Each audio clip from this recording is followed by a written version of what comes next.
She thought the hardest part of a temporary internship would be staying invisible. Then she met a CEO who never misses a detail, especially her. Every pause, every breath, every glance.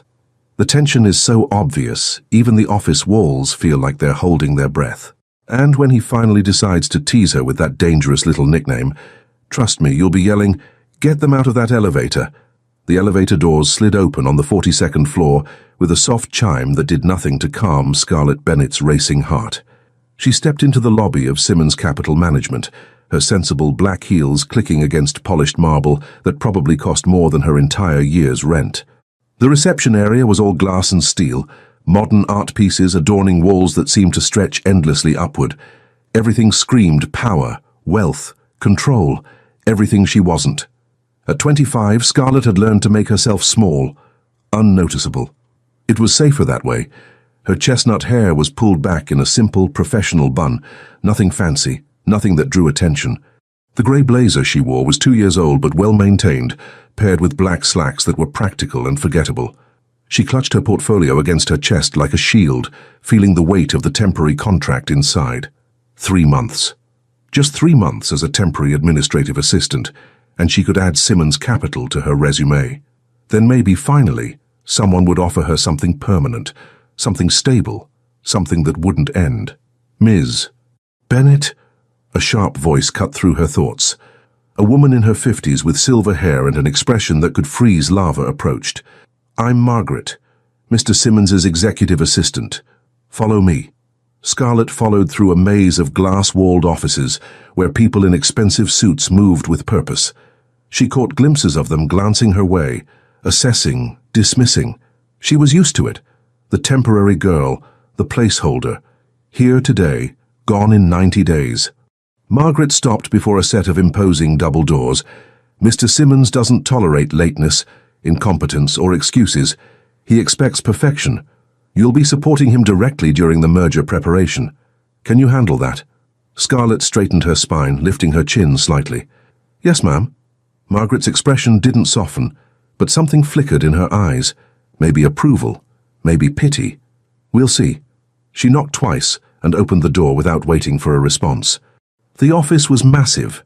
Floor-to-ceiling windows overlooked the New York skyline, the morning sun casting golden light across a space that was more like a luxury apartment than a workplace.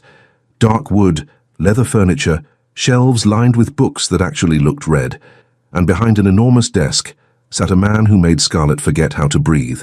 If this story is touching your heart, show your support. Leave a like, subscribe to the channel, and share it with your friends. Every action helps us keep bringing you new stories full of emotion. Logan Simmons was 35 and devastatingly handsome in a way that seemed almost unfair. Tall, she could tell even with him seated, with broad shoulders that filled out his tailored navy suit perfectly. His hair was dark, styled with just enough casualness to suggest he didn't try too hard, but looked perfect anyway. Strong jaw, high cheekbones, and eyes the color of warm honey that looked up from the document he was reading and locked onto hers. The world tilted slightly. Those eyes weren't just beautiful. They were penetrating, intelligent, and completely, utterly cold, like amber frozen in ice. "Mr. Simmons, this is Scarlett Bennett, your temporary assistant for the merger project," Margaret announced. He stood, and Scarlett's assessment was confirmed. He was tall, easily 6'2", with a presence that filled the room. He moved around the desk with fluid grace, extending his hand. "Ms. Bennett." His voice was deep, controlled, professional. No warmth, no welcome. She took his hand, and the contact sent an unexpected jolt through her system. His palm was warm, his grip firm but not crushing. For a moment, just a fraction of a second, something flickered across his face. Surprise, confusion, but it vanished so quickly, she thought she'd imagined it. "Mr. Simmons," she managed, proud that her voice didn't shake. "Thank you for the opportunity." He released her hand, but she could still feel the phantom warmth of his touch. "Margaret will get you set up. I expect the briefing documents for the Riverside merger on my desk by 3. They're in the shared drive. Familiarize yourself with the files and prepare a summary. No more than 2 pages. It was a dismissal, clear and efficient. "Of course," Scarlett said. As Margaret led her out, Scarlett didn't look back. but she felt his gaze on her like a physical touch, tracking her movement until the doors closed between them. Logan Simmons stood perfectly still for exactly 5 seconds after the door closed. Then he returned to his desk, sat down and stared at the document in front of him without seeing a single word. What the hell was that? He'd shaken hands with hundreds, thousands of people. Business partners, investors, employees. It was mechanical, meaningless. A social requirement he executed with the same precision he applied to everything else in his carefully controlled life. But when Scarlett Bennett's hand touched his, something had shifted. A crack in the ice he'd been living inside for 3 years. Just a hairline fracture, barely there, but undeniable. He didn't like it. Logan had built his empire on control. Total, absolute control. Of his emotions, his reactions, his life. After his parents died in that car accident, coming to see him to celebrate his success, their deaths his fault because they'd been traveling to him, he'd made a choice. No more dreams. No more hopes for things like family dinners and grandchildren and houses filled with laughter. Just work. Just strategy. Just winning. It was cleaner that way. Safer. So why had his pulse kicked up when she'd walked into his office? Why had he noticed the way the morning light caught the few loose strands of her hair, turning them copper? Why had he registered that her eyes were an unusual shade of grey-green, like the ocean before a storm? He pushed the thoughts away with practiced efficiency, focusing back on the contract in front of him. She was temporary. 90 days. Then she'd be gone, and everything would return to normal. This momentary distraction meant nothing. But 3 hours later, when Scarlett knocked on his door and entered carrying the briefing documents, Logan caught himself noticing the graceful way she moved, and when she leaned over his desk to point out a specific clause she'd flagged as potentially problematic, a clause his legal team had somehow missed, he caught the faintest scent of something soft and sweet. Vanilla, flowers, something that didn't belong in the sharp, sterile world of corporate finance. Something that made him want to lean closer. "You found this on your first read-through?" he asked, genuinely impressed despite himself. She straightened, and was that a blush on her cheeks? "I, used to work at a law firm, just as a file clerk, but I picked up a few things. This would have cost us leverage in negotiations." He looked up at her, really looked, and saw the intelligence behind those storm cloud eyes. "Good work, Ms. Bennett." The smile she gave him was small, cautious, like she wasn't used to praise, like she didn't quite believe it. Something else cracked in his chest. "Thank you, Mr. Simmons," she said softly, and left his office with those same measured steps. Logan sat back in his chair, loosening his tie slightly. 3 months. He could maintain his control for 3 months. He had to. Because the alternative, letting someone in, caring about someone, risking the kind of loss that had nearly destroyed him, was not an option.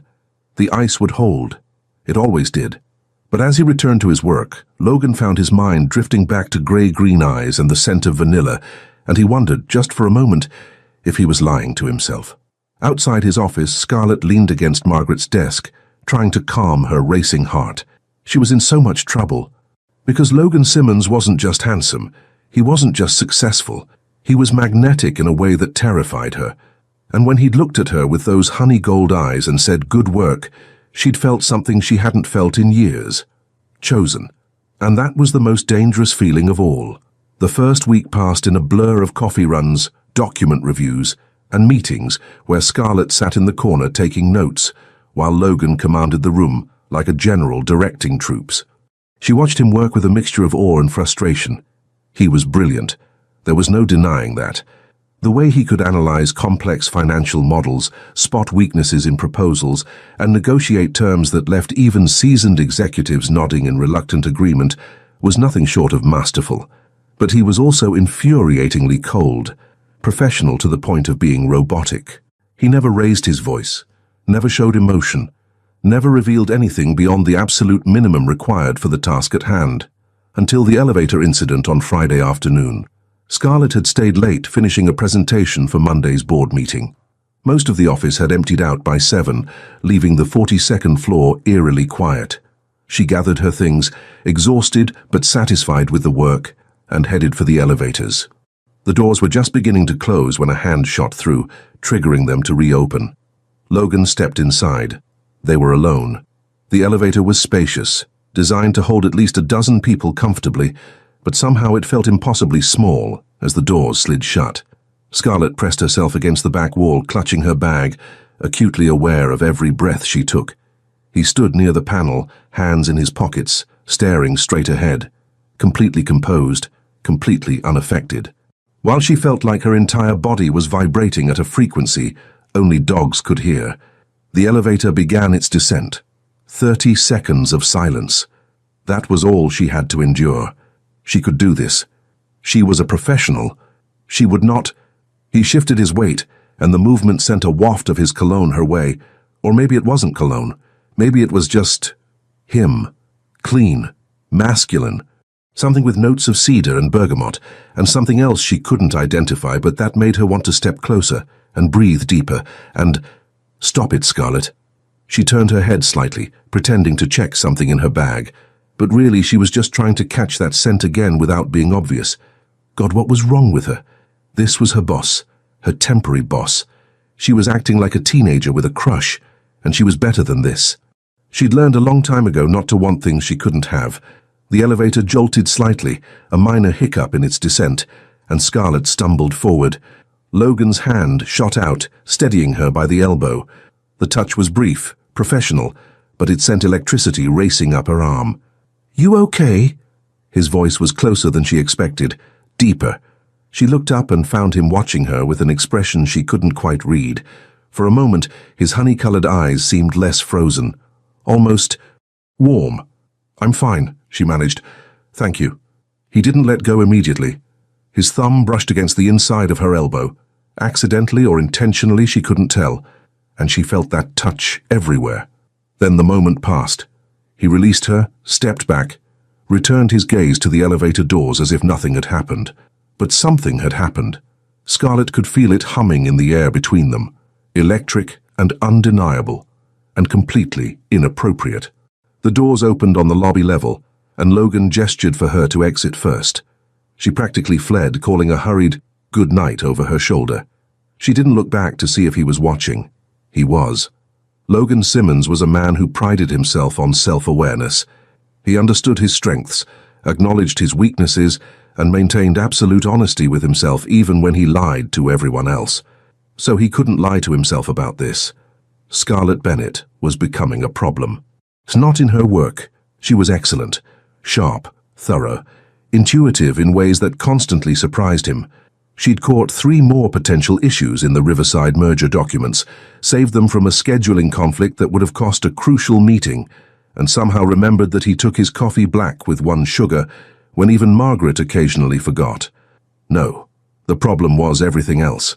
The problem was the way she bit her lower lip when she was concentrating, the way she tucked that 1 stubborn strand of hair behind her ear every 15 minutes like clockwork, the way she smiled, really smiled, not the polite professional version, when she thought no one was watching. The problem was that he noticed these things. The problem was that he wanted to notice more. Monday morning brought a new challenge, the preliminary meeting with Riverside's executive team. It was crucial, first impressions that would set the tone for the entire merger process. Logan had prepared meticulously, as always. He had his strategy, his talking points, his backup plans for the backup plans. What he didn't have was a plan for how distracting Scarlett would be sitting across the conference table from him, taking notes with focused intensity, while the morning light from the windows turned her hair into shades of copper and gold. "Mr. Simmons!" He snapped his attention back to Gerald Matthews, Riverside's CFO, who was clearly waiting for a response to a question Logan hadn't heard. Unacceptable. This never happened. He never lost focus. "Could you repeat that?" Logan asked smoothly, as if he'd been considering his response rather than admitting distraction.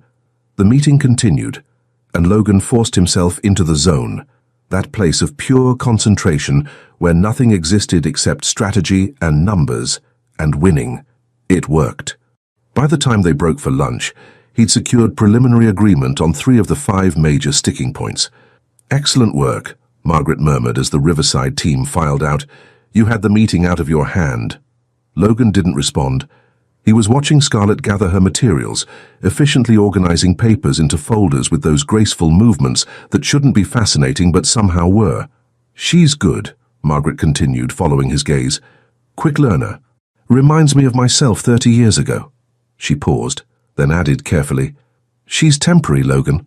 The use of his first name made him look at his executive assistant. Margaret rarely broke professional boundaries, which meant this was important. "I'm aware," he said coolly. "Are you?" Margaret's expression was knowing. "Because I've worked for you for 8 years, and I've never seen you look at anyone the way you look at her." "I don't—" Logan started, then stopped. Lying to Margaret was pointless. She'd been his parents' assistant before becoming his, and she knew him too well. "It doesn't matter. She's here for 3 months, then she's gone. End of story." "Is it?" Margaret asked quietly. "Or is that just what you're telling yourself because you're terrified?" Logan's jaw tightened. "I'm not having this conversation. You've been half alive for 3 years, Logan, ever since—" "Stop!" His voice went arctic. "We're not discussing this." Margaret held his gaze for a long moment, then nodded. "As you wish, Mr. Simmons." The return to formality was deliberate. A retreat. She left him alone in the conference room with his thoughts and the faint scent of vanilla that lingered in the air. That afternoon, Scarlett found herself in Logan's office again, this time to review follow-up items from the morning meeting. She sat across from him, noting the way he'd loosened his tie slightly, the way the late afternoon sun highlighted the sharp angles of his face. She was being ridiculous.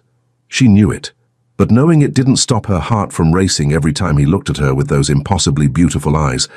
"Ms. Bennett, are you listening?" She jerked her attention back to the present. "Yes, sorry. You were saying we need to prepare alternative proposals for the equity split. I was saying that 10 minutes ago. Just now I asked if you had dinner plans." Scarlett's brain short-circuited. What?" For the first time since she'd met him, Logan Simmons looked uncomfortable. He shifted in his chair, a muscle ticking in his jaw. "The Riverside team wants to continue discussions over dinner. It's common in these negotiations. I need you there to take notes." He paused, then added, "It's work, not—" "Of course," she interrupted quickly, feeling her cheeks heat. "Work, I understand. What time?" 7, Morton's Steakhouse. "Margaret will send you the details." She nodded, gathering her things to leave, trying to ignore the way her hands trembled slightly. It was just work, a working dinner, nothing more. She was almost to the door when his voice stopped her. "Scarlett." She froze. It was the first time he'd used her first name. It sounded different in his voice, intimate somehow, dangerous. She turned back. "Yes?" He was standing now, backlit by the windows, and the setting sun turned him into a silhouette edged in gold, beautiful and untouchable. "Wear something comfortable," he said. "These dinners tend to run late." It was a kindness, a small consideration for her comfort. But the way he said it, with that slight roughness in his voice, made it feel like something more. "Thank you, Mr. Simmons," she whispered. His expression shifted, just for a second, into something almost sad. "Logan," he said quietly. "When it's just us, you can call me Logan." Then he turned back to his desk, effectively dismissing her, leaving Scarlett to wonder if she'd imagined the whole exchange. As she rode the elevator down, she touched her elbow where he'd steadied her on Friday. The skin still tingled even days later. 3 months, she reminded herself. In 3 months she'd be gone and none of this would matter. But as she stepped out into the New York evening, Scarlett couldn't shake the feeling that 3 months might be exactly long enough to break her heart. The dinner at Morton's was everything Scarlett expected, and nothing she was prepared for. The restaurant was elegant without being ostentatious. Dark wood paneling, soft lighting, white tablecloths that probably cost more than her entire outfit. She'd chosen a simple black dress, the only professional dinner attire she owned, and felt immediately underdressed when she saw the Riverside executives in their designer labels. But Logan's eyes had swept over her when she arrived, lingering for just a moment longer than necessary, and something in his expression made her feel like she was wearing something far more expensive. "Ms. Bennett," he'd greeted her, standing to pull out her chair. The gesture was unexpected, gentlemanly. His hand brushed her shoulder as she sat, and even through the fabric of her dress, she felt the heat of his touch. The dinner itself was a masterclass in negotiation. Logan was in his element, charming when needed, firm when necessary, always 3 steps ahead of everyone else at the table. Scarlett took notes diligently, but found herself distracted by the way he commanded the space without raising his voice, the way his laugh, rare and controlled, made something warm unfurl in her chest. Halfway through the main course, Gerald Matthews' hand landed on Scarlett's shoulder. "You're doing a wonderful job keeping up with all this business talk, sweetheart," he said, his tone patronizing and his hand squeezing slightly. "It must be quite over your head." Scarlett tensed, discomfort crawling up her spine. She opened her mouth to respond politely, to smile and deflect like she'd learned to do, but Logan's voice cut through the moment like a blade. "Ms. Bennett has a degree in business administration from Columbia and caught 3 critical errors in the merger documents that my legal team missed."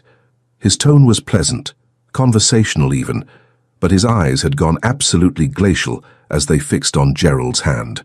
"I suggest you show her the respect she's earned." Gerald removed his hand as if burned, stammering an apology. The rest of the Riverside team shifted uncomfortably. Scarlett stared at Logan, something fierce and warm blooming in her chest. He'd defended her. More than that, he'd recognized her worth and demanded others see it too. When their eyes met across the table, the intensity in his gaze stole her breath. There was anger there, protective fury that he was trying to control, but underneath that, something else. Something that looked almost like pride. The dinner wrapped up shortly after, the Riverside team making their excuses and departing with promises to reconvene next week. Logan walked Scarlett to the waiting car service he'd arranged, his hand resting lightly on the small of her back. The touch was professional, appropriate, but it sent electricity skating up her spine. "Thank you," she said quietly as they waited, "for what you said in there." Logan's jaw tightened. "He had no right to touch you. To condescend to you." He paused, then added, "You're brilliant, Scarlett. Don't let anyone make you feel otherwise." The use of her first name, the genuine warmth in his voice, it was too much. She looked up at him, and in the soft glow of the streetlights, he was devastatingly handsome and impossibly close. "You're not what I expected," she whispered. "Neither are you," he replied, his voice rough. The car pulled up, breaking the moment. Logan opened the door for her, but before she could step in, he caught her hand. The touch was gentle, questioning. "Scarlett, He stopped, seeming to wage an internal battle. Then he released her hand, stepping back. "Get home safe. I'll see you Monday." As the car pulled away, Scarlett looked back to see him standing on the sidewalk, hands in his pockets, watching her leave. And she realized with startling clarity that she was in danger of falling for a man who'd made it very clear he didn't believe in falling. Logan didn't sleep that night. He lay in his king-sized bed in his penthouse apartment, staring at the ceiling, replaying the evening over and over. The way Matthews had touched Scarlett, the surge of possessive anger that had nearly made him do something unprofessional, the softness in her eyes when she'd thanked him, the fact that he'd almost kissed her on a public street. He'd caught himself at the last second, remembering who he was, what he'd promised himself after his parents died. No attachments, no vulnerabilities, no chances for loss to destroy him again. But Scarlett was making him forget those promises. He got up at 4 a.m, went to his home gym, and punished himself with a brutal workout. Control. He needed control. By the time he showered and dressed for the office, 3 hours earlier than necessary, he'd convinced himself that what he felt was simple attraction. Physical. Manageable. He could handle this. Except when Monday came, and Scarlett walked into his office with coffee and those storm cloud eyes, every resolution he'd made crumbled. "Good morning," she said, setting the cup on his desk. "I added a little vanilla creamer. I noticed you seem to enjoy sweet things despite the tough guy exterior." It was teasing, playful, completely inappropriate for their professional relationship, and it made him smile. Actually smile. Not the controlled professional version, but something real. "Observant," he said, taking a sip. It was perfect. "Dangerous skill." "I'm full of dangerous skills," she replied, then immediately blushed, as if realizing how that sounded. Logan set down his cup, leaning back in his chair to study her. "Are you flirting with me, Ms. Bennett?" Her eyes widened. No, I would never. That's completely inappropriate," he supplied, but he was still smiling. "Unprofessional?" "Yes," she breathed. "Good," he said softly. Because if you were, I'd have to admit that I find it extraordinarily appealing, and that would be a problem. The air between them crackled with tension. Scarlett's lips parted slightly, and Logan found his gaze drawn to her mouth. One step. That's all it would take. One step around his desk, and he could. "Mr. Simmons?" Margaret's voice came through the intercom, shattering the moment. "Your 9 o'clock is here." Logan cleared his throat, forcing himself back into professional mode. "Send them in." Scarlett practically fled, leaving behind the scent of vanilla and the echo of something dangerous and thrilling hanging in the air. The week progressed in a series of moments that felt like barely contained combustion. Every interaction between them seemed charged with electricity. Every accidental touch, passing documents, standing too close in the elevator, her hand brushing his when reaching for the same file, sent shockwaves through both of them. On Wednesday, Scarlett brought lunch to his office because he'd been in back-to-back meetings all morning. She'd remembered that he mentioned liking Italian food and had picked up pasta from the place 2 blocks over. "You didn't have to do this," Logan said, but he was touched in a way that he couldn't quite explain. "I know," she replied simply. "I wanted to." On Thursday, he stayed late to help her prepare presentation materials for the board meeting, even though he could have delegated it. They worked side by side, and when she reached up to pull a file from the top shelf, nearly losing her balance, his hands went to her waist to steady her. Time stopped. She was pressed against him, his hands spanning her waist, her back to his chest. He could feel her heart racing, or maybe that was his own. The scent of her shampoo, something floral and sweet, filled his senses. "I've got you," he murmured, and meant it in ways that had nothing to do with the current moment.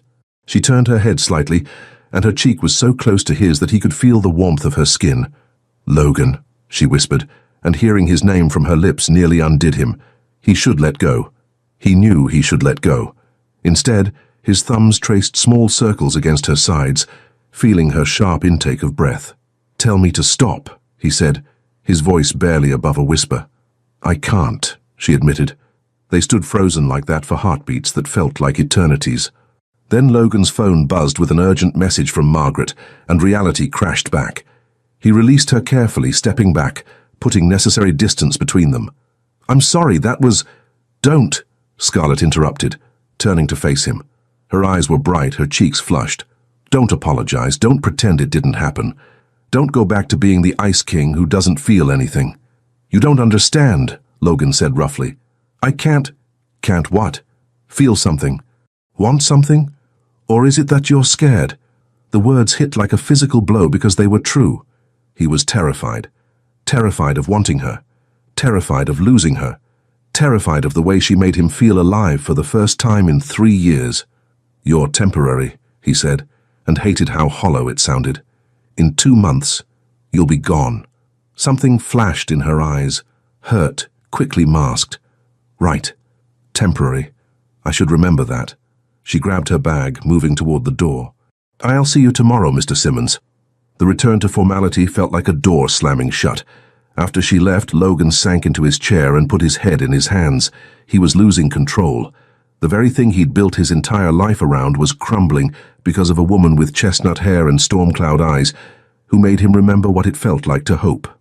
And hope, he'd learned, was the most dangerous thing of all. But as he sat alone in his office, surrounded by the trappings of his success, Logan couldn't shake the feeling that maybe, just maybe, danger was exactly what he needed. Friday brought rain, the kind of autumn downpour that turned New York City streets into rivers and made everyone miserable. Scarlett had forgotten her umbrella, of course, and arrived at the office looking like a drowned cat. Her carefully styled bun had given up entirely, wet strands clinging to her face and neck. Her blazer was soaked through, and her shoes squelched with every step. Margaret took one look at her and disappeared, returning with a towel and a sympathetic smile. "There's a change of clothes in the executive locker room. 3rd floor. Mr. Simmons keeps spare items for emergencies. Help yourself." "I couldn't possibly—" "You'll catch pneumonia in those wet clothes," Margaret said firmly. "Go. I'll let him know you'll be a few minutes late." The executive locker room was obscenely luxurious, all marble and heated floors and fluffy towels. Scarlett found a section labeled with Logan's name and felt like she was trespassing on sacred ground. But she was shivering. So she rifled through until she found a pair of sweatpants that would be enormous on her and a Columbia University hoodie that smelled like cedar and bergamot and him. She changed quickly, rolling up the sleeves and the pant legs multiple times. The hoodie hung to her mid-thigh. She looked ridiculous, but at least she was warm. When she entered Logan's office, he looked up from his computer and froze. His eyes tracked over her, the oversized hoodie, the too long sweatpants, her damp hair falling in waves around her shoulders because she'd had to take it down to dry it. "I'm sorry," she said quickly. "Margaret said I could borrow—" "You're wearing my clothes." His voice was strange, tight.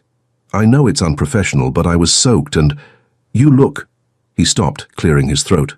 "It's fine. Come in. We have a lot to cover before the weekend." But as Scarlett sat down and began reviewing documents, she noticed Logan was distracted. His eyes kept drifting to her, specifically to the hoodie she wore. There was something in his expression, possessive, almost primal, that made her acutely aware of the fact that she was wearing his clothing, surrounded by his scent. "Stop looking at me like that," she said finally, unable to take the tension anymore. "Like what? Like—" She gestured helplessly. "Like you're thinking about something that has nothing to do with merger documents." Logan leaned back in his chair, a slow smile spreading across his face. It transformed him, made him look younger, less burdened, devastatingly attractive. "What if I am?" he challenged. Scarlett's heart stumbled. This was dangerous territory. They'd been dancing around it for weeks, but here he was, openly admitting to thoughts that should remain unspoken. "Then we should focus on work," she said, but her voice lacked conviction. "Should we?"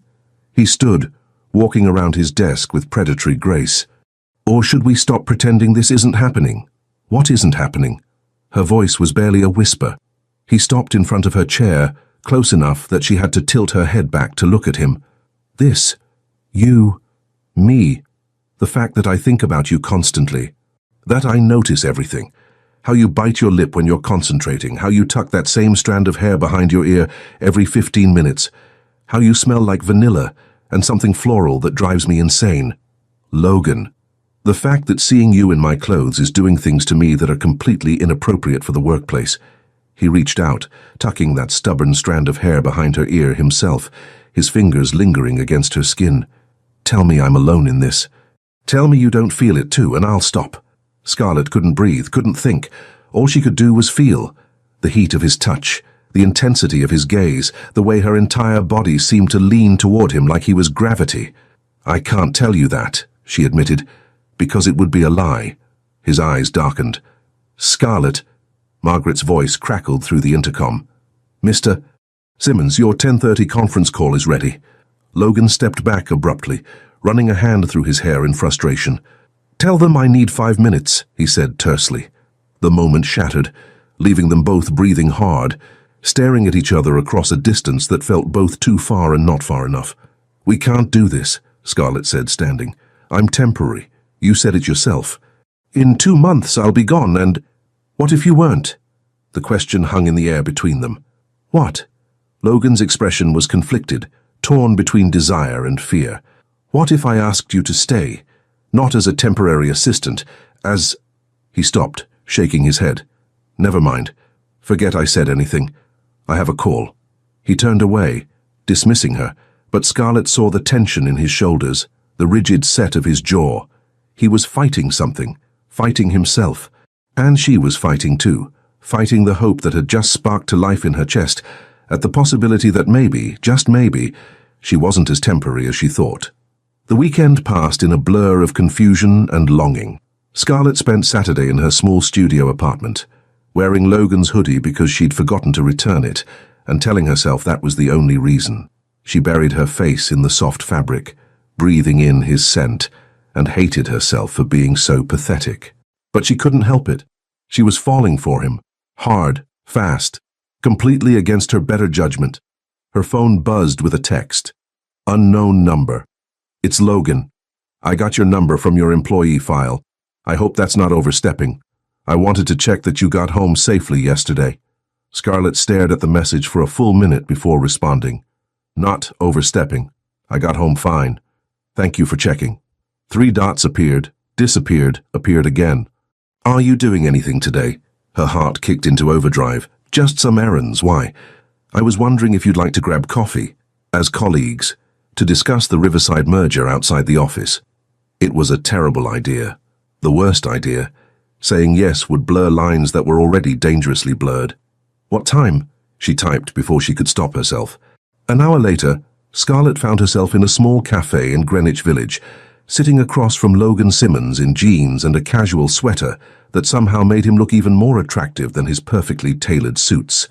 He looked younger like this, more approachable, almost normal, except there was nothing normal about the way her pulse raced when he smiled at her over his coffee cup. "I lied," he said, after a few minutes of small talk about work. "About what? This isn't about the merger. I just wanted to see you." Scarlett's breath caught. "Logan, I know all the reasons why this is a bad idea." He set down his cup, leaning forward. "You're my employee. You're temporary. I'm your boss. The power dynamic is all wrong. I'm 10 years older than you. I'm scared," Scarlett finished softly. "You're scared. I can see it." Logan's jaw tightened. For a moment, she thought he might deny it. But then something in his expression crumbled, and he looked at her with such raw vulnerability that it nearly broke her heart. "3 years ago, I lost my parents in a car accident," he said quietly. "They were coming to visit me, to celebrate a business deal I'd just closed. If they hadn't been traveling to see me, they'd still be alive." "Oh, Logan." Scarlett reached across the table, covering his hand with hers. He stared at their joined hands like he was memorizing the sight. "After they died, I made a decision. No more hoping for things. No more dreaming about futures that might never come. Just work. Just success. Just control." He looked up, his honey-colored eyes bright with unshed tears. "And then you walked into my office and suddenly I'm thinking about things I swore I'd never think about again." "What things?" she whispered. "Home. Family. Someone to come back to at the end of the day who makes all of this," he gestured vaguely, "means something." He turned his hand over, threading his fingers through hers. "You scare me, Scarlett, because you make me want to hope again. And hope is terrifying when you've already lost everything once." Scarlett felt tears prick her eyes.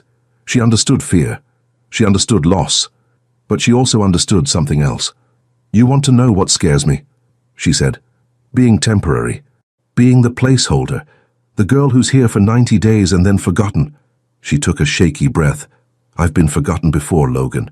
More times than I can count. And I swore I'd never put myself in that position again." His grip on her hand tightened. "Tell me." So she did.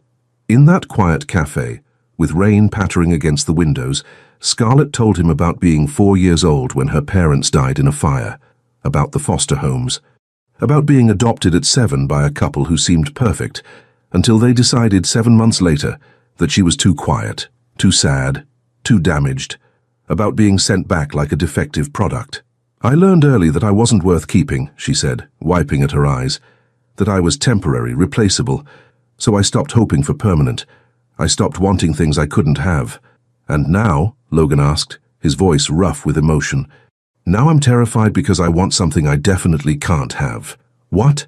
She met his eyes. "You." The confession hung between them, raw and honest and dangerous. Logan stood abruptly, pulling her to her feet. Before she could process what was happening, he'd cupped her face in his hands, his thumbs brushing away her tears. "You're not temporary to me," he said fiercely.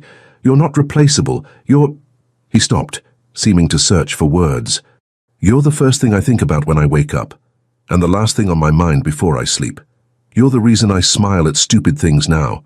You're the reason I'm standing here, breaking every rule I set for myself, because the thought of letting you go is unbearable." "Logan," she breathed. "I don't know how to do this," he admitted. "I don't know how to let someone in, how to risk losing again. But I know that I can't let you walk away in 2 months without at least trying." "Trying what?" He smiled, that real, genuine smile that transformed his entire face. "Trying us, if you want that. If I haven't completely terrified you with my emotional baggage." Scarlett laughed through her tears. "You're not the only one with baggage. Then maybe we can be broken together," he suggested. "And maybe somehow that makes us whole."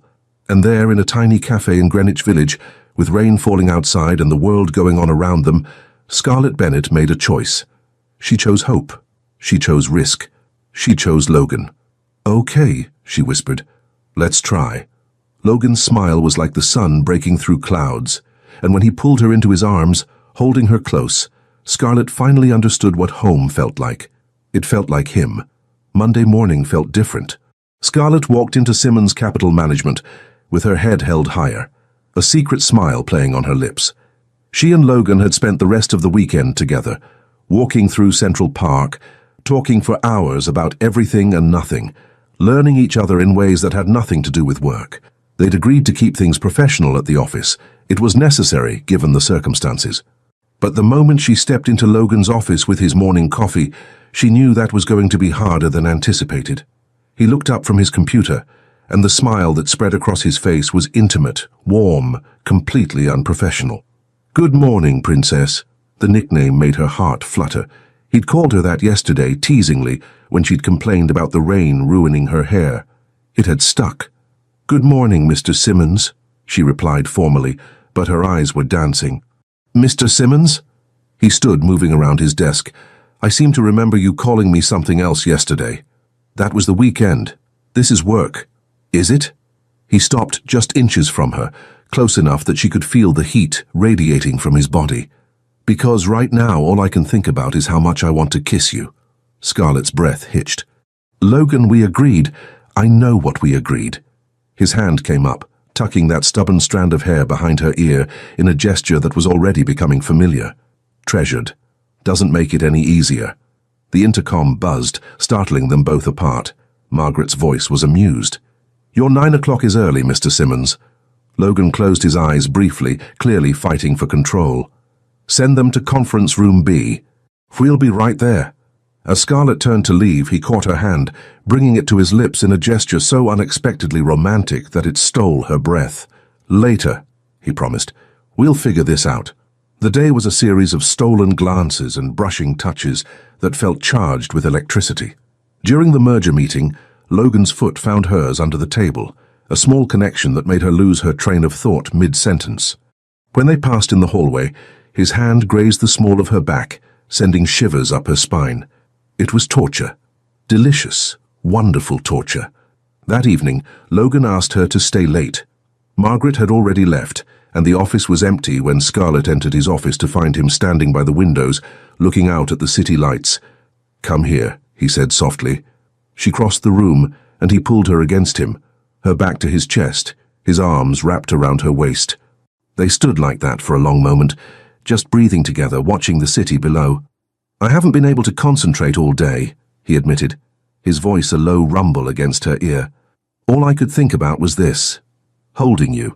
Scarlett leaned back into him, feeling safe and cherished in a way she'd never experienced. "Me too." He turned her in his arms, and suddenly they were face to face, his honey-colored eyes dark with desire. "I want to do this right," he said. "Take you on proper dates, get to know you, not rush things." "But," she prompted, seeing the conflict in his expression, "but you're wearing that perfume that drives me crazy, and you're looking at me like that, and I'm trying very hard to be a gentleman here, Princess." Scarlett smiled, feeling bold. "What if I don't want you to be a gentleman right now?" Logan's control snapped. His mouth crashed onto hers in a kiss that was nothing like she'd imagined. It was desperate, hungry, full of weeks of pent-up longing. His hands tangled in her hair, pulling it free from its bun, and she clutched at his shoulders like he was the only solid thing in a spinning world. When they finally broke apart, both breathing hard, Logan rested his forehead against hers. "We should stop," he said, but made no move to release her. "We should," she agreed, pulling him back down for another kiss. This one was slower, deeper, more thorough. Logan's hands mapped her body with reverent touches, her waist, her back, her face. She could feel how much he was holding back, the restraint costing him. "Scarlett," he groaned against her lips, "we need to slow down." "Why?" She was breathless, dizzy with desire. "Because when I make love to you, and I will, it's not going to be in my office on a desk." He pulled back slightly, cupping her face. "You deserve better than that. You deserve romance. Candlelight. Time." Her heart melted at the tenderness in his voice, the promise in his eyes. "Okay," she whispered. He kissed her forehead, then her nose, then her lips, soft and sweet. Let me take you to dinner tomorrow. A real date. Just us. I'd like that. As Logan helped her fix her hair, both of them grinning like teenagers, Scarlett felt something shift inside her. For the first time in her life, she believed she might actually be worth keeping, because Logan looked at her like she was precious, like she was permanent, like she was his. The next evening, Logan picked her up at her apartment in his personal car, a sleek black Audi that probably cost more than she made in 2 years. He came to her door with flowers, actual flowers, and the gesture was so sweetly old-fashioned that she fell a little bit more in love with him. He took her to a small Italian restaurant in Brooklyn, far from the corporate world they inhabited. It was intimate, cozy, with checkered tablecloths and candles flickering in wine bottles. Nothing fancy, nothing meant to impress, just them. They talked about everything: his childhood dreams of being an architect before business school, her secret love of terrible reality TV shows, his inability to cook anything beyond toast, her fear of heights that she'd never told anyone. "I want to know everything about you," Logan said, reaching across the table to take her hand. "Every fear, every dream, every silly detail that makes you who you are." "That might take a while," she said lightly. "Good." His smile was warm, genuine. "Because I plan on having all the time in the world with you, Princess." And sitting there, his hand warm in hers, Scarlett Bennett let herself believe in something she'd never dared to before. Forever. The following weeks unfolded like a dream Scarlett was afraid to wake from. She and Logan settled into a rhythm that felt both thrilling and terrifyingly natural. At work, they maintained professional boundaries, mostly. But after hours, they explored New York together like tourists discovering the city for the first time. Logan took her to a jazz club in Harlem where he knew the owner, and she watched him relax in ways she'd never seen at the office. He laughed freely, his hand never leaving hers, and when a slow song came on, he pulled her onto the tiny dance floor and held her close. "You're different outside the office," she murmured against his shoulder. "So are you." His lips brushed her temple. "Less guarded, more yourself. Is that a good thing?" "It's everything." He pulled back to look at her, and the intensity in his gaze made her breath catch. "You're everything, Princess." Scarlett discovered that Logan had a playful side he kept carefully hidden. He was competitive, ridiculously so, which she learned during a rainy afternoon at an arcade where he spent $20 trying to win her a stuffed elephant from a claw machine. "Logan, it's rigged. Everyone knows these are impossible." "Nothing's impossible." His jaw was set with determination, and she couldn't help but laugh. "You're being ridiculous." "I'm being dedicated." He tried again, failed again, and she saw the flash of frustration cross his face. Scarlett stepped up behind him, wrapping her arms around his waist. "I don't need the elephant. I already have what I want." He turned in her arms, that slow smile spreading across his face. "Yeah? What's that?" You competitive idiot." His laugh was warm and genuine. "Fine. But I'm coming back here tomorrow and that elephant will be yours." He did come back without her, apparently, because the next day a massive stuffed elephant was waiting on her desk with a note. "Told you nothing's impossible. Ella." Margaret had raised an eyebrow when Scarlett squealed with delight, but the older woman was smiling. Their relationship wasn't without challenges. The office was beginning to notice the way Logan's eyes tracked Scarlett's movements, the private smiles they shared, the fact that he'd become significantly less intimidating since she'd arrived. Ricardo, Logan's business partner, cornered him one afternoon. "You're different lately, happier. Does this have anything to do with a certain brunette assistant?" Logan's expression went carefully neutral. "I don't know what you're talking about." "Sure you don't." Ricardo grinned. "Look, I'm happy for you, really.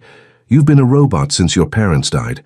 It's good to see you human again, just be careful. Office relationships can get complicated." "It's not an office relationship," Logan said quietly. "It's more than that." And it was. So much more. Late one evening, working together in his office, Scarlett caught Logan watching her with an odd expression. "What?" she asked, self-conscious. "I was just thinking about how you've completely destroyed my life plans." Her stomach dropped. "What?" He came around the desk, pulling her to her feet.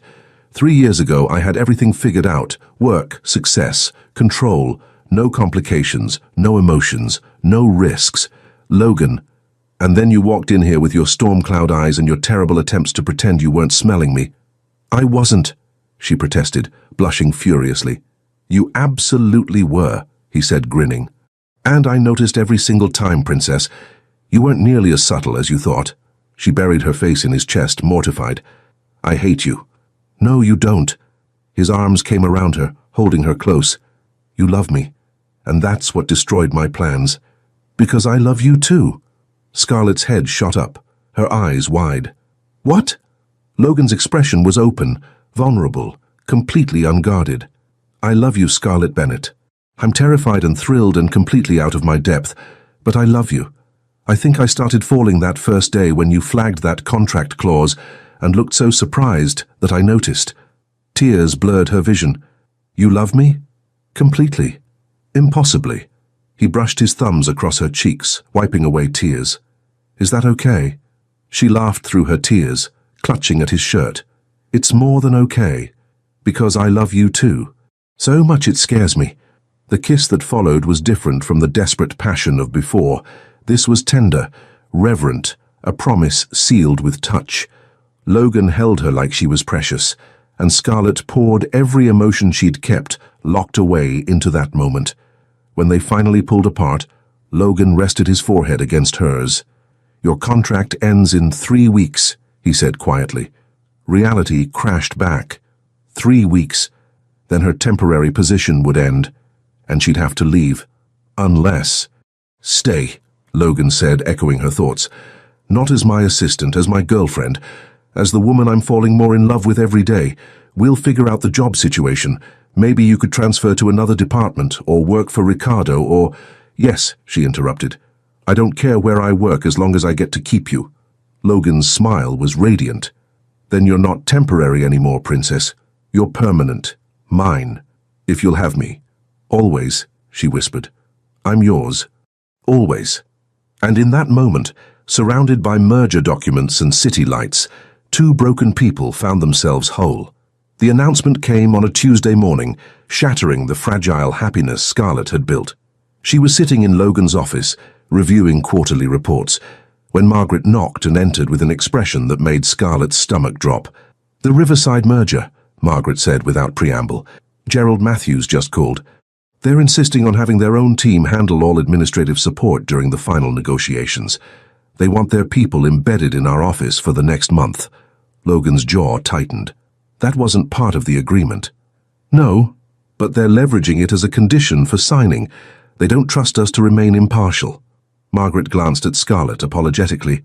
Which means we'll need to reassign our current support staff to other departments to avoid conflicts of interest. The words hung in the air like a death sentence. Scarlett felt the blood drain from her face. Reassigned, which meant away from Logan, away from the work they'd been doing together, away from the excuse to be near him every day. No. Logan's voice was sharp. Find another solution. Logan, if we don't comply, they'll walk. This merger represents 40% of our projected growth for the next 2 years.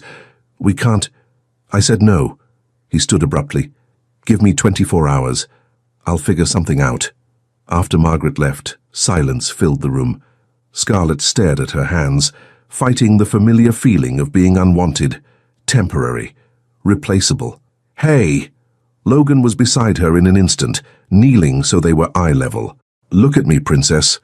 She met his gaze, seeing her own fear reflected in his honey-colored eyes. This doesn't change anything between us, he said firmly. You hear me? Nothing changes. Everything changes, she whispered. They're taking away my reason to be here. Your reason to be here is that you're brilliant and talented, and essential to this company. The merger is just one project. He cupped her face, his touch gentle. And even if they reassign you, we're still us. Still together. But Scarlett knew the reality. Office relationships were complicated enough without adding the perception of favoritism. If she stayed at Simmons Capital as Logan's girlfriend, every achievement would be questioned, every promotion would be scrutinized. Maybe I should take that other offer, she said quietly. Logan's hands dropped. What other offer? She'd been putting off telling him, afraid of his reaction. Davidson Financial called last week. They want me to start as a junior analyst. Permanent position, good salary. She took a shaky breath. It would solve everything. No conflicts of interest, no whispers about favoritism. It would also mean you'd be working for our competitor. Logan's voice was carefully controlled, but she could see the tension in his shoulders. Is that what you want? I want to be with you without feeling like I'm jeopardizing your business or my career. Then we'll find another way. What other way? Scarlett stood, frustration bubbling over. You're the CEO. I'm a temporary assistant. No matter where I work in this company, people will talk. They'll say I'm only here because I'm sleeping with you. We're not sleeping together, Logan interrupted. Yet. But we will be, and then what? How do I prove I'm more than just the boss's girlfriend? How do I show that I earned my place? The question hung between them, heavy with implications. Logan ran a hand through his hair, the gesture revealing his own frustration. So, you'd rather leave? Start over somewhere else? I don't want to leave you, Scarlett said, her voice breaking. But I also don't want to be the reason people doubt your judgment. Or mine. He crossed to her, pulling her into his arms despite her resistance. Listen to me, he said against her hair. I don't care what people think. I care about you, about us. We'll figure this out. How? I don't know yet. But I didn't build $1 billion company by giving up when things got complicated. He pulled back, tilting her chin up. And you're worth fighting for, Princess. Worth every complication. Scarlett wanted to believe him, wanted to trust that love could conquer practical realities. But she'd learned young that wanting something didn't make it possible. I need time to think, she said. Logan's expression tightened with something that looked like fear, but he nodded. Okay, take the time you need. But Scarlett? He waited until she met his eyes. Don't run because you're scared. If you take that job, make sure it's because you want it, not because you're protecting yourself from being hurt. The words hit too close to home. Because that's exactly what she was doing. Building walls, preparing for inevitable abandonment, pushing away before she could be pushed. Old habits died hard. That night, Scarlett lay in bed staring at the ceiling, Logan's hoodie wrapped around her like armor. Her phone buzzed with a text. I miss you, even though I just saw you hours ago. Is that pathetic? L. She smiled despite her turmoil. Completely pathetic. I miss you too. Have you made a decision? Not yet. Still thinking. 3 dots appeared, disappeared, appeared again. Whatever you decide, I'm not giving up on us, just so you know. You're stuck with me, Princess. Tears slid down her temples. You might regret saying that. Impossible. I could never regret you. Scarlett clutched the phone to her chest, feeling the war between her head and her heart. Her head said, take the safe option, the new job, clean break, protect herself. Her heart said, fight for what they had, risk the pain, choose love. For the first time in her life, Scarlett didn't know which voice to listen to, but as she drifted to sleep, still wearing Logan's hoodie and breathing in his scent, she knew one thing with absolute certainty. Leaving him would hurt more than any rejection she'd ever faced. The question was whether she was brave enough to stay. Scarlett made her decision Wednesday morning, but not the one anyone expected. She walked into Logan's office at 8 sharp, resignation letter in hand, but instead of handing it to him, she placed it on his desk and said, I'm not running, but I'm also not staying as your assistant. Logan looked up from his computer, hope and confusion warring in his expression. What does that mean? It means I'm accepting a transfer to Ricardo's team. He offered yesterday, said they need someone who understands complex contracts for the international division. She met Logan's eyes steadily. It's a lateral move, different department, no direct reporting to you. And I earned it based on my work, not our relationship. The smile that spread across Logan's face was brilliant. You're staying. I'm staying, she confirmed, because you were right. I was running scared, but I'm tired of letting fear make my decisions. Logan rounded his desk in 3 strides, pulling her into his arms and spinning her around. His laugh was pure joy, unguarded and free. When he set her down, he kissed her forehead, her nose, both cheeks, everywhere except her lips, as if he was savoring the moment. You have no idea how happy you just made me, Princess. I have some idea, she said, grinning. You're acting like a lunatic. I'm acting like a man who thought he was about to lose everything. He cupped her face, his expression turning serious. Thank you. For being brave. For choosing us. Don't thank me yet. We still have to navigate the office gossip. Let them gossip. Logan's tone was dismissive. I don't care. You're worth it. The intercom buzzed.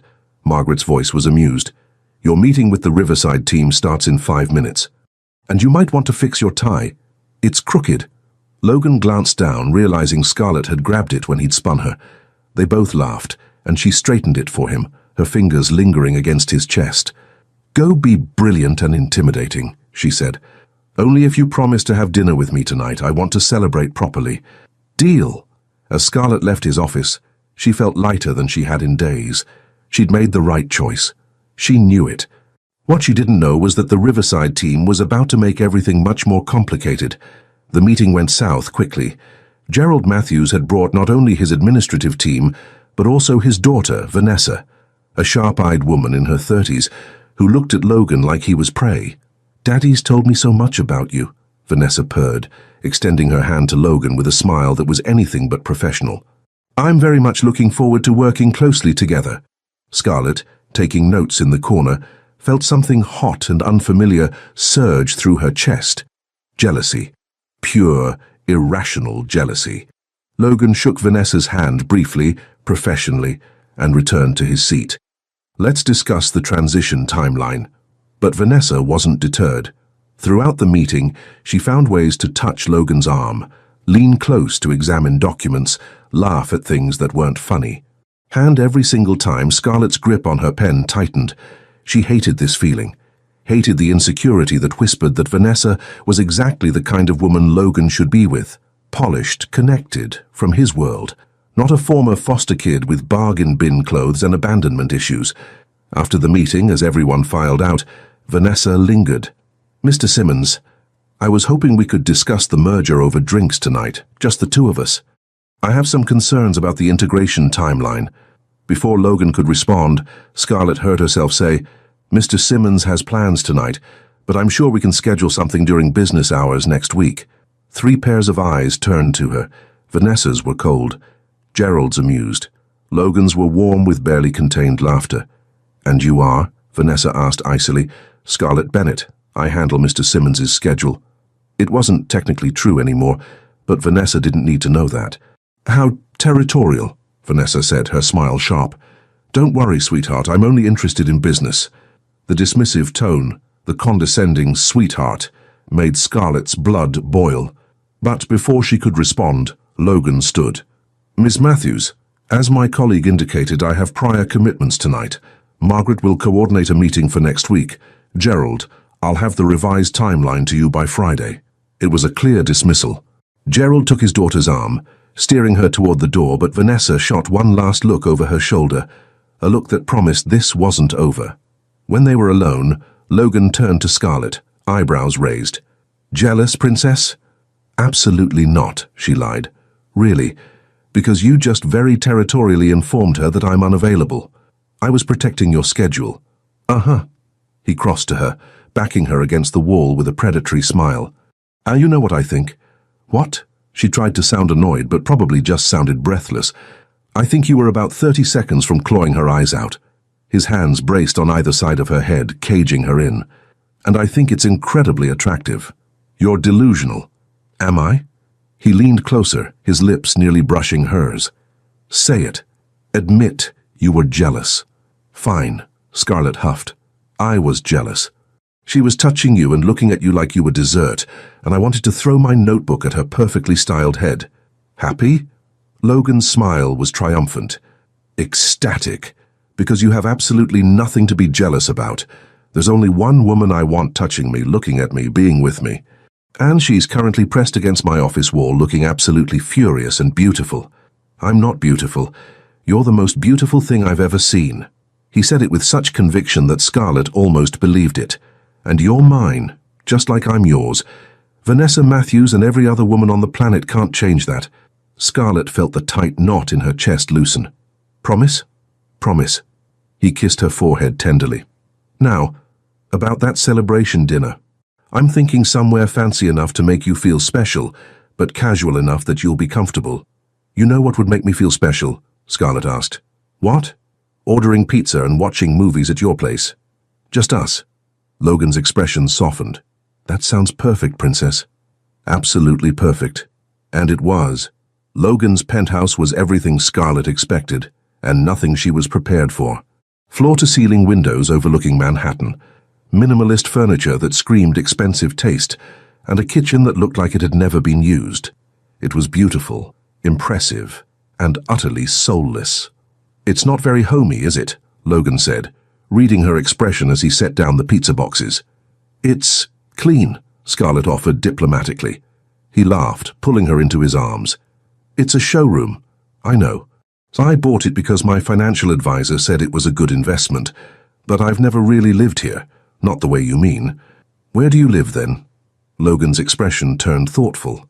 "I don't know. I work. I sleep here occasionally. But living? I haven't done that in 3 years." He tucked her hair behind her ear in that gesture she'd come to treasure. "Until you." They settled on his massive couch with pizza and wine, putting on a movie neither of them paid attention to. Logan pulled Scarlett against his side, and she rested her head on his shoulder, feeling his heartbeat steady beneath her ear. "Tell me something nobody else knows about you," she said. "Like what?" "Anything. A secret. A dream. Something real." Logan was quiet for a moment, his fingers tracing absent patterns on her arm. "I used to want 4 kids," he finally said. "Specifically 4. 2 boys, 2 girls. I had names picked out, Pietro and Luca for the boys, after my grandfather and uncle. Sophia and Emilia for the girls." Scarlett's chest tightened at the past tense. "Used to. After my parents died, I couldn't imagine it anymore, couldn't picture that future. It felt like betraying them somehow, building a family to replace the one I lost." His voice was thick with emotion. "I put all those dreams in a box and locked them away." She sat up, turning to face him. "And now?" Logan met her eyes, and what she saw there made her breath catch. "Now I'm starting to believe those dreams might still be possible. Different than I imagined, but maybe better. Maybe real." He cupped her face gently. "You make me want to hope again, Scarlett. That terrifies me." "Me too," she whispered. "Because what if we're not enough? What if I disappoint you? What if you wake up one day and realize I'm not worth—" He silenced her with a kiss. Not the desperate, hungry kisses they'd shared before, but something softer, deeper, a promise. When they pulled apart, Logan rested his forehead against hers. "You could never disappoint me. You're everything I didn't know I needed." They spent the rest of the evening tangled together on the couch, talking about everything and nothing. Scarlett learned that Logan sang in the shower, badly, that he'd wanted to be a chef before business school, that he still called his mother's old phone number sometimes just to hear her voice on the voicemail. Logan learned that Scarlett had taught herself piano from YouTube videos, that she wrote poetry she'd never shown anyone, that she'd been saving for years to travel to Italy, but never felt brave enough to go alone. "Then we'll go together," Logan said firmly. "This summer. Florence, Rome, the Amalfi Coast, wherever you want." "Logan, that's too much." "Nothing is too much for you." He pulled her closer. "I want to give you the world, Princess. If you'll let me." Around midnight, Scarlett reluctantly said she should go home. Logan called his driver but walked her down to the car, unwilling to let her go. "Stay," he said at the last moment, catching her hand. "Not for— I just don't want to let you go yet." Scarlett hesitated. Staying felt like crossing a line, even if nothing happened. But looking at Logan's face in the soft glow of the streetlights, seeing the vulnerability there, she couldn't refuse. "Okay," she whispered. "I'll stay." Logan's smile was radiant. He dismissed the driver and led her back upstairs. He gave her one of his t-shirts to sleep in, and when she emerged from his bathroom wearing it, he looked at her like she was wearing something far more precious. They lay in his massive bed talking in the darkness until Scarlett's words became drowsy and indistinct. Logan held her close, stroking her hair, feeling her breathing even out as she drifted to sleep. And for the first time in 3 years, Logan Simmons felt at peace. Like maybe, just maybe, he was finally home. Scarlett woke to sunlight streaming through unfamiliar windows and the warm weight of Logan's arm around her waist. For a moment, panic seized her. This was too intimate, too fast, too much. Then Logan stirred behind her, his arm tightening, pulling her closer against his chest. "Good morning, Princess," he murmured, his voice rough with sleep. And just like that, the panic dissolved. This felt right. Perfect. Like exactly where she was supposed to be. "Good morning," she whispered back. Logan pressed a kiss to her shoulder, then another to her neck, and Scarlett shivered. His hand splayed across her stomach, holding her close. "I could get used to this," he said. "Me too." They lay like that for a while, neither wanting to move, to break the spell of this perfect morning. Eventually, Logan got up to make coffee, or attempt to, given his admitted incompetence in the kitchen. Scarlett wandered out to find him standing in his kitchen in pajama pants and nothing else, looking completely bewildered by his own coffee maker. "Need help?" she asked, trying not to stare at his bare chest. "Desperately." He grinned sheepishly. "I usually just get coffee from the office." She moved to help him, and they worked together in comfortable silence, bumping hips and stealing touches. It was domestic and sweet, and everything Scarlett had never dared to dream about. "I want this," Logan said suddenly. "Every morning you in my shirt stealing my coffee, making my too-big apartment feel like home." Scarlett's heart stuttered. "Logan, I know it's fast. I know we've only been together a few weeks, but I also know that I've never been more certain of anything in my life." He set down his mug, pulling her close. "Move in with me." The words hung in the air between them, thrilling and terrifying. "That's crazy," Scarlett breathed. "Maybe. But I'm crazy about you." His honey-colored eyes were warm, hopeful. "Say yes, princess." And looking at him, this brilliant, powerful man who'd let her see his vulnerability, who made her feel chosen and precious and permanent, Scarlett found herself nodding. "Yes," she whispered. "Yes."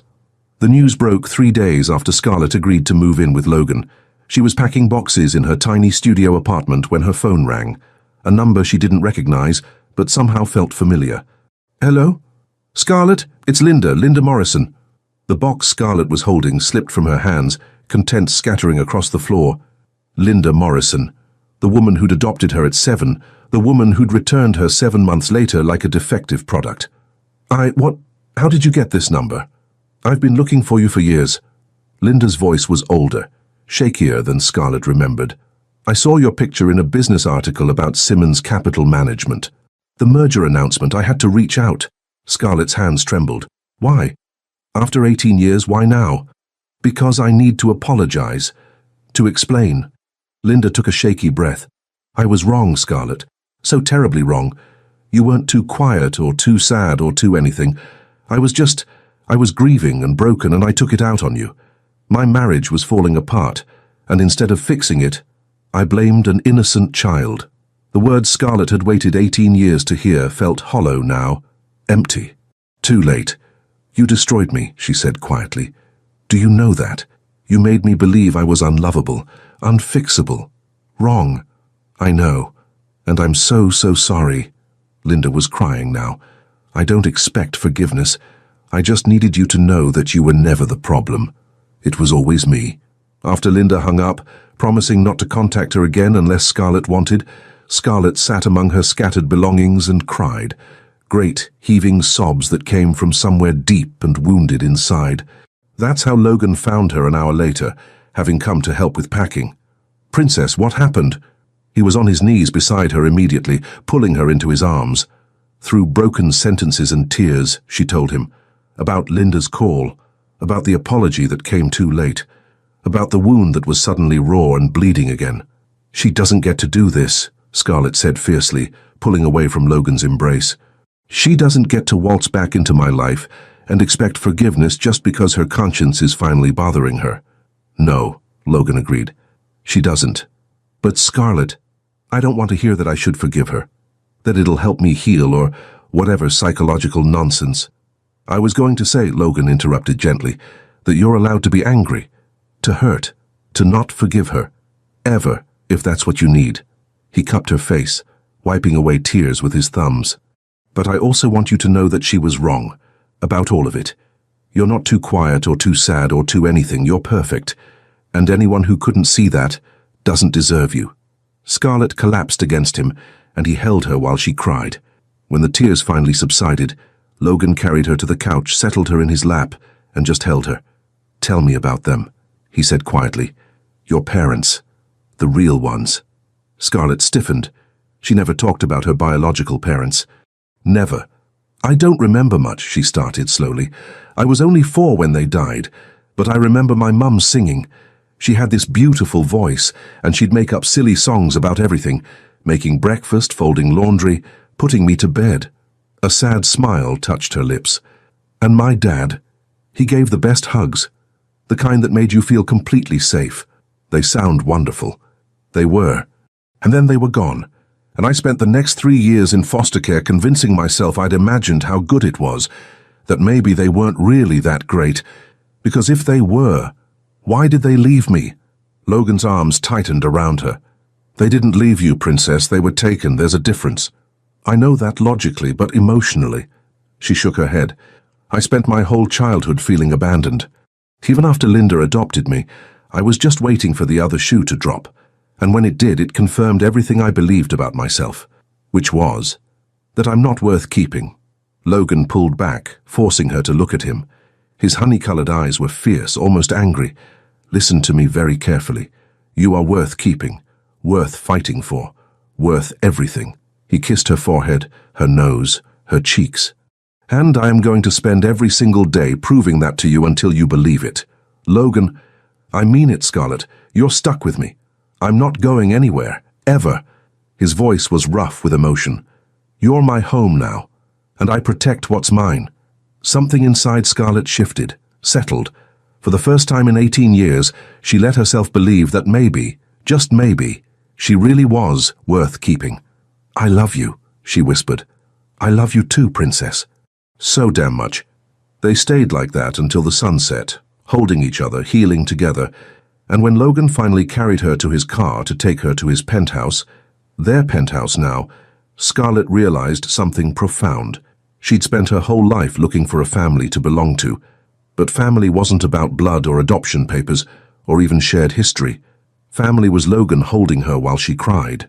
Family was feeling safe enough to break down and knowing someone would help put you back together. Family was choosing each other every single day, and for the first time in her life, Scarlett Bennett had found her family. She'd found home. Living with Logan transformed Scarlett's understanding of intimacy.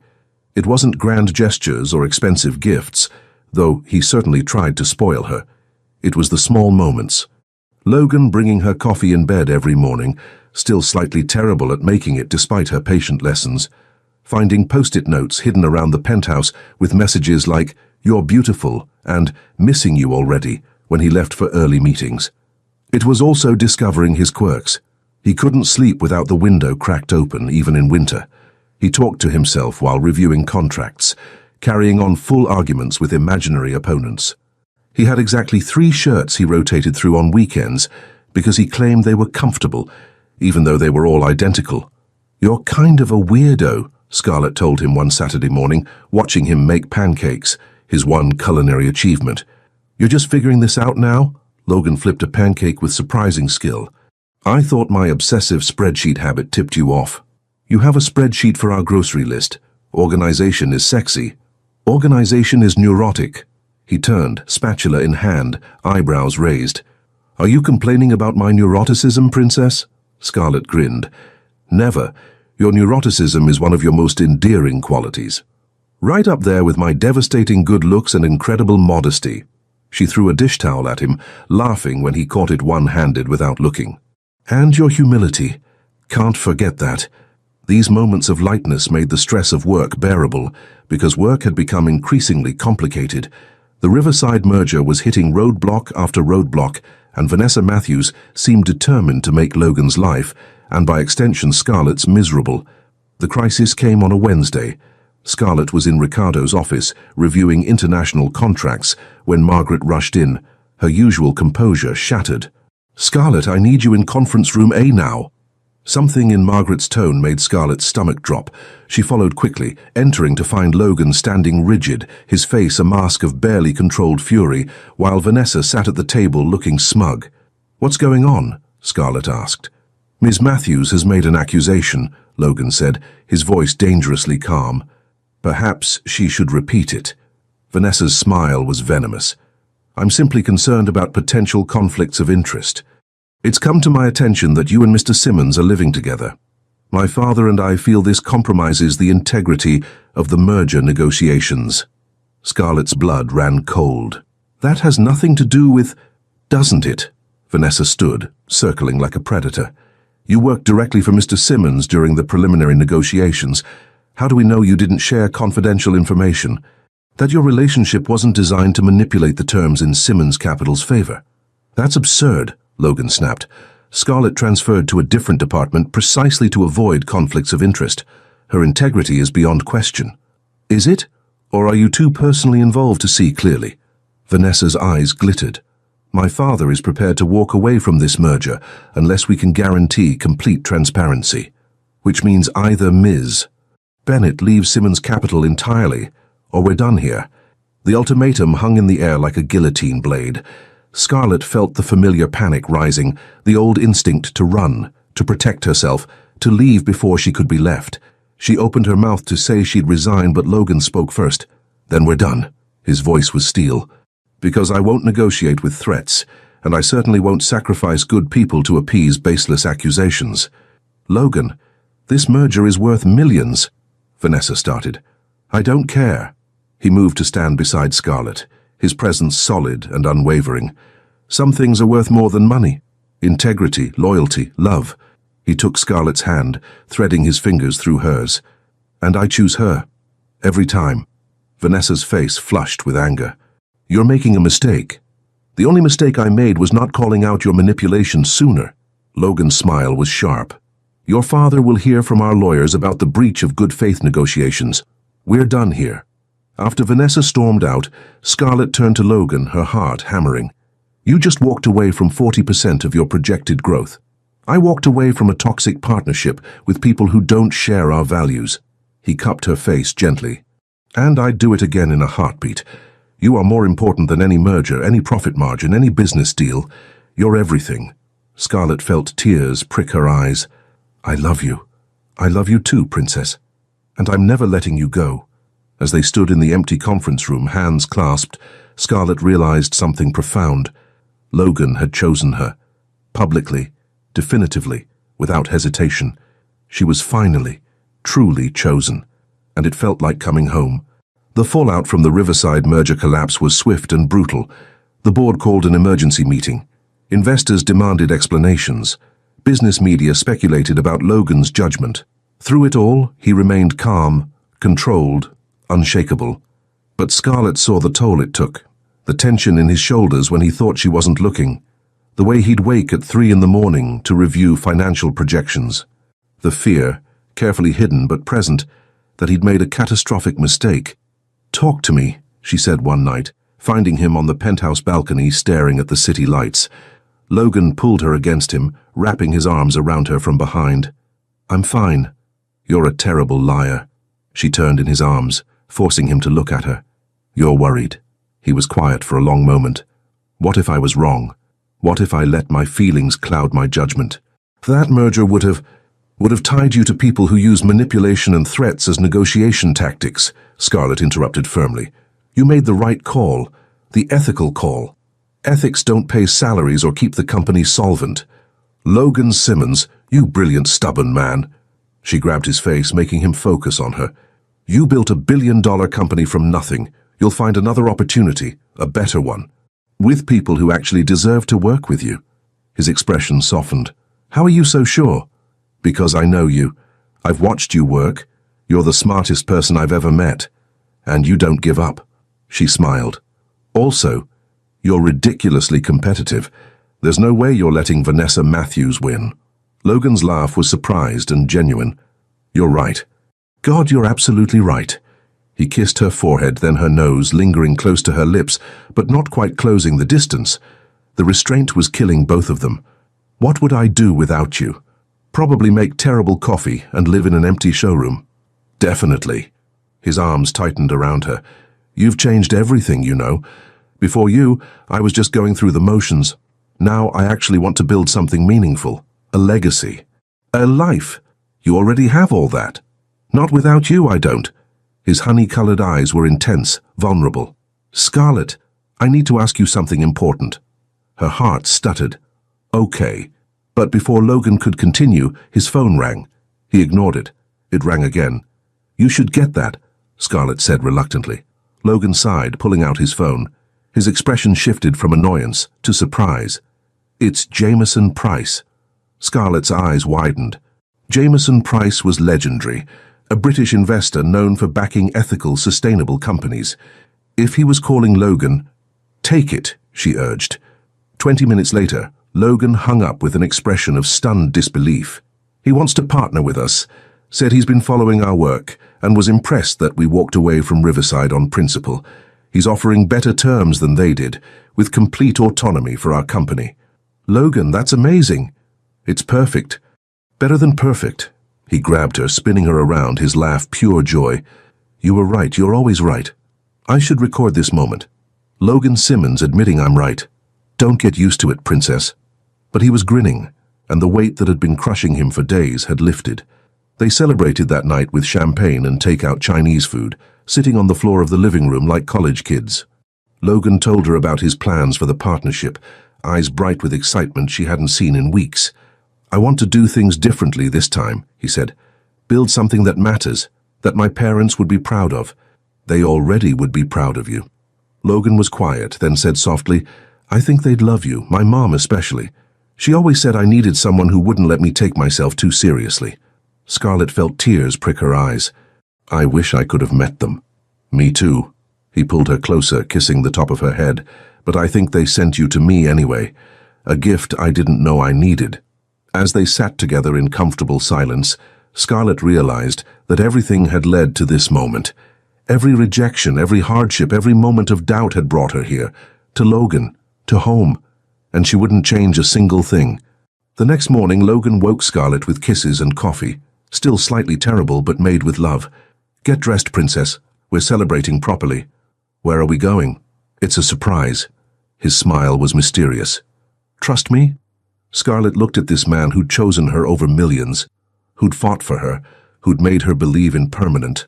"Always," she said, and meant it with every fiber of her being.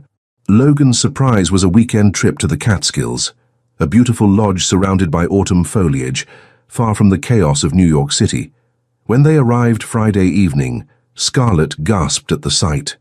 The cabin wasn't rustic.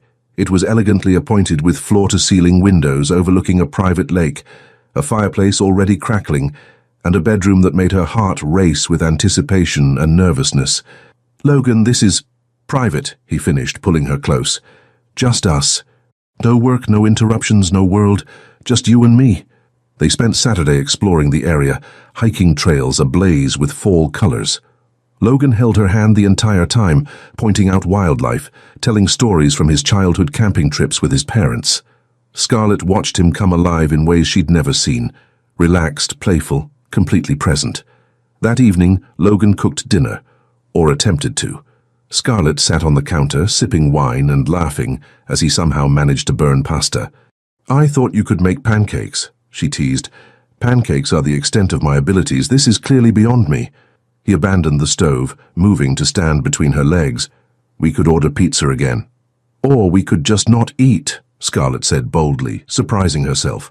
Logan's eyes darkened. "Princess, if we start this, I'm not stopping. I've been holding back for months and my control is—" He broke off, his jaw tight. Scarlett cupped his face, forcing him to look at her. "Then don't hold back. I don't want you to. I want you, Logan, all of you." "Scarlett." Her name was a prayer, a plea. "Are you sure?" "I've never been more sure of anything." What happened next was nothing like Scarlett had imagined. It wasn't rushed or desperate. Logan took his time, treating her like something precious and fragile. He carried her to the bedroom, laying her gently on the bed, his eyes never leaving hers. "You're so beautiful," he whispered, his hands trembling slightly as they traced her face, her shoulders, learning every inch of her with reverent touches. "I've wanted this, wanted you, for so long. I'm here," she breathed. "I'm yours." Logan kissed her then, slow and deep, pouring everything he felt into that connection. Every touch was deliberate, worshipful. He murmured against her skin, telling her she was beautiful, perfect, his. And when they finally came together, it wasn't just physical. It was two souls finding each other, two broken pieces becoming whole. Scarlett clung to him, overwhelmed by the intensity of it all. This wasn't just desire, though there was plenty of that. This was love in its purest form, trust, vulnerability, complete surrender. "I love you," Logan said against her lips, his voice rough with emotion. God, Scarlett, I love you so much. I love you too, she whispered back, tears sliding down her temples. Always. I'm yours always. Afterward they lay tangled together, Logan's arms wrapped protectively around her, her head on his chest, listening to his heartbeat slow. He stroked her hair with gentle fingers, pressing kisses to her forehead. No regrets? He asked softly. Scarlett lifted her head to look at him. Not even one. You?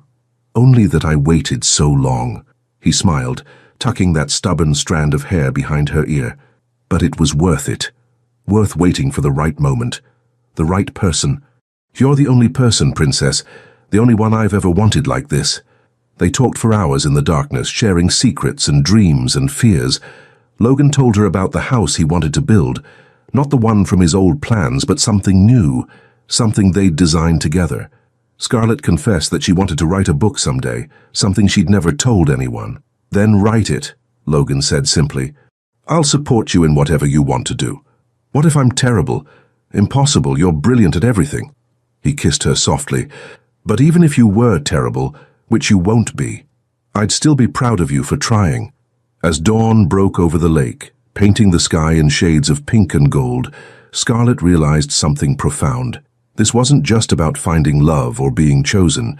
It was about choosing herself, choosing to be brave, choosing to believe she deserved this happiness. And with Logan beside her, she finally truly believed it. She was home, she was loved, she was permanent, and she was exactly where she belonged.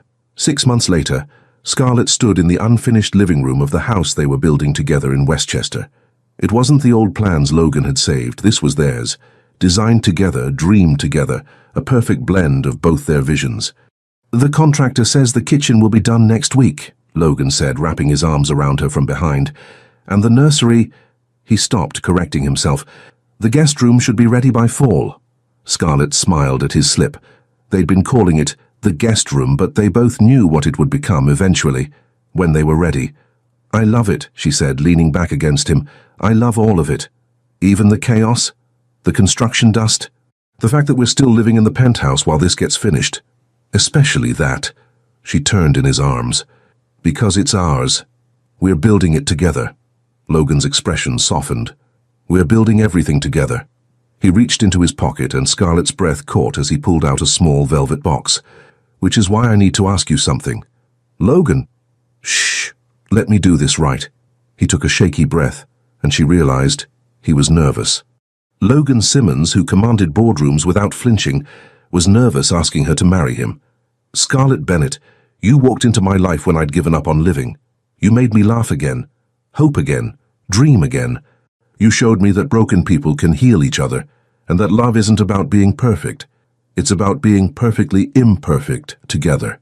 Tears streamed down Scarlett's face as he opened the box, revealing a stunning ring, a simple diamond that caught the afternoon light streaming through the unfinished windows. Marry me, Logan said, his voice thick with emotion. Not because it makes sense, or because it's the logical next step. Marry me because I can't imagine my life without you in it. Because you're my home, my heart, my everything. Marry me and let me spend the rest of my life proving that you were always worth keeping. Yes, Scarlett sobbed, pulling him up and throwing her arms around his neck. Yes, yes, yes, 1,000 times yes. Logan slipped the ring on her finger, then kissed her with such tenderness that her knees went weak. When they finally pulled apart, both were crying and laughing simultaneously. I have something to tell you too, Scarlett said, her heart pounding. I've been waiting for the right moment, and I think... She took his hand, placing it over her still flat stomach. We might need to finish that guest room sooner than we thought. Logan's eyes went wide, understanding dawning. Are you pregnant? 8 weeks. She watched his face carefully, hoping, praying this was good news. But Logan's expression was pure joy. He dropped to his knees, pressing his forehead against her stomach, his shoulders shaking with emotion. A baby, he whispered. We're having a baby.